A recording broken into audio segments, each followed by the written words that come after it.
jaay sama gars yi ma top 5 Dip Doundou Guiss waaw am na émission yoo xam nag dafa leen top 5 day xaw a métti ndax ils ont beaucoup de hits waaw beaucoup de sons quoi seen répertoire dafa riche quoi moo lay dal ci ay dib yi nii quoi mais fi may njëkkee mooy lu bandi di nirool waaw lu bandi di nirool parce que foofu dim naan lu bandi di nirool gars yi jël sens figurique bi def na bandi salte lay wax mu nekk fii di gens ak di kii non dim neen loolu du bandi de xam nga la mooy bandi maanaam nga fekk sa yaay di loué nga jël ko ci location sa yaay di yow fajar di jaay jën nga liggéey ba mu toog dama table bi damatul marché di jaay jën isin fil fekk sa papa di amay problème bu dépense nga liggéey ba aw ko ci dépense bi dim neen loolooy bandi moo tax lu bandi di nirool son boobu dama neex it's all about motivation beneen son bu may daaneel ci Dip Doundou Guiss seetu waaw seetu nag bu ko Dip du dóor da nga xam ni kii isin fil am na lu ko métti quoi yéen a xam ne benn transition la quoi da xam ne kii il a subi beaucoup de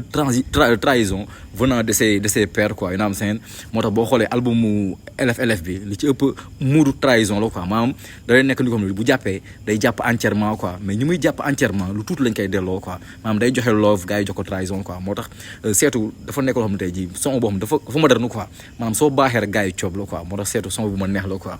beneen son bu ma neex ci Dip Doundou Guiss cicatrice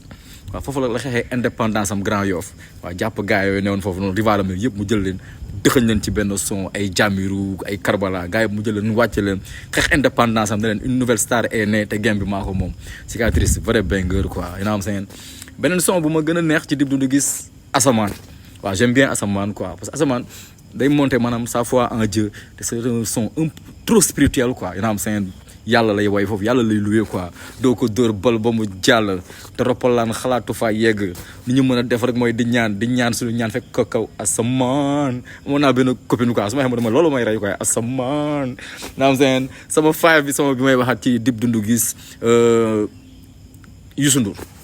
pourquoi Youssou Ndour parce que Penda remix la quoi ti Penda da ko def mu jàll